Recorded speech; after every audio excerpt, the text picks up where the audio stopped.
যাত্রীকে সেবা দেওয়ার ক্ষেত্রে প্রযোজ্য ছিল। সৈয়দপুর কিন্তু আমার মনে হয় বাংলাদেশের আঞ্চলিক বিমানবন্দরগুলোর মধ্যে সবচেয়ে গুরুত্বপূর্ণ একটি বিমানবন্দর এবং ব্যস্ততম বিমানবন্দর। সেই তুলনায় এই টার্মিনাল, এই নতুন ভবনটি হওয়ার পরে যাত্রী সেবা অনেক বেড়েছে, এটা নিঃসন্দেহে আমরা স্বীকার করি।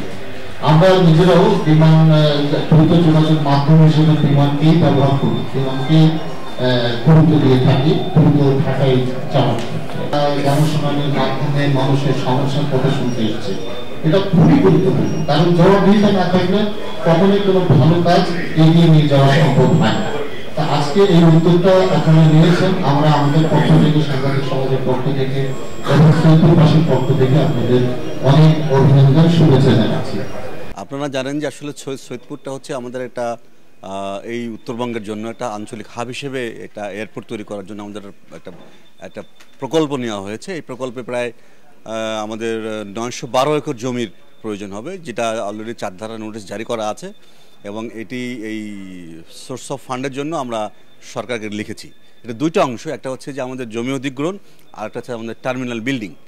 তো টার্মিনাল বিল্ডিংয়ের জন্য আমাদের প্রায় অলমোস্ট লাগবে হয়তো প্রায় 4.5 থেকে 5,000 কোটি টাকার মতো আমাদের একটা ডিপিপি করা আছে।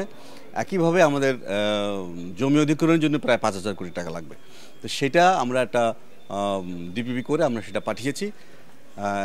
তো টার্মিনাল বিল্ডিংটার জন্য আমাদের ইআরডিতে আমাদের প্রস্তাব দেওয়া আছে যে আমরা একটা লোনের মাধ্যমে করব।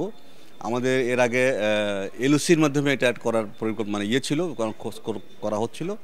তো বর্তমানে এলওসি অথবা অন্য কোনোভাবে এই ফান্ডটা পাওয়া যায় কিনা সেটি আছে। আমরা বলেছি যে সিভিল এভিয়েশন বলেছে গভর্নমেন্টের নিজস্ব টাকা দেয় এই পুরো প্রজেক্টটা করার জন্য। তো সেক্ষেত্রে আমাদের ল্যান্ড নেগোসিয়েশনের ক্ষেত্রে যে প্রস্তাবটা আমাদের রয়েছে অর্থ মন্ত্রণালয়, আমরা এটা পার্সু করছি। আশা করি সরকার কিন্তু এটাতে পজিটিভ আছে। তো আমরা যেহেতু টার্মিনাল বিল্ডিংটার এখন আমরা পাই নাই, সোর্স অফ ফান্ড এখনও নিশ্চিত করে পাই নাই, বিদেশি সোর্স ফান্ড। তো বিদেশি ফান্ড যদি না পাওয়া যায়, আমরা আমাদের পক্ষ থেকে বলা হয়েছে যে সরকারের নিজস্ব তহবিল থেকে এটি করা যায় কিনা সে ব্যাপারে প্রস্তাবটা দেওয়া আছে। দুটো দিয়েই আমরা কাজ চলছে। তবে আমরা চাই যে এখানে এই হাবটা তৈরি হোক, তাহলে আমাদের এই অঞ্চল তথা আমাদের এই রিজনাল যে আমাদের নেপাল, ভুটান এবং ইন্ডিয়া যারা আছেন তাদের সাথে আমাদের কমিউনিকেশনটা অনেক আরও সুন্দর হবে। না, এটা আমি মনে করি না। আসলে কক্সবাজারটা হয়েছে, কক্সবাজারের রানওয়েটা আমাদের আগে থেকেই বড় ছিল, আমাদের রানওয়ে সম্প্রসারণের কাজ শেষ হয়েছে। আর ভৌগোলিক দৃষ্টিকোণ থেকে আমাদের কক্সবাজার ট্যুরিস্ট স্পট, তো সেটা একটা প্রেফারেন্স পেয়েছে, অবশ্যই পেয়েছে। আর ওটি আন্তর্জাতিক বিমানবন্দর চালু হচ্ছে, এবং আমাদের সৈয়দপুরে যেটা আমরা আটকে আছে সেটা আছে আমাদের ফান্ড। আর কক্সবাজারে কিন্তু আমাদের ওইরকম ফান্ড লাগেনি, আমাদের অলমোস্ট রেডিমেড ছিল বলেই আমরা চালু করতে পারছি। আর সৈয়দপুরে চালু করতে গেলে আমাদের এই অর্থের সংস্থান করে তারপর আমাদের চালু করতে হবে। বাট আমরা আশাবাদী এটা আমরা হয়তো করতে পারবো ইনশাল্লাহ অদূর।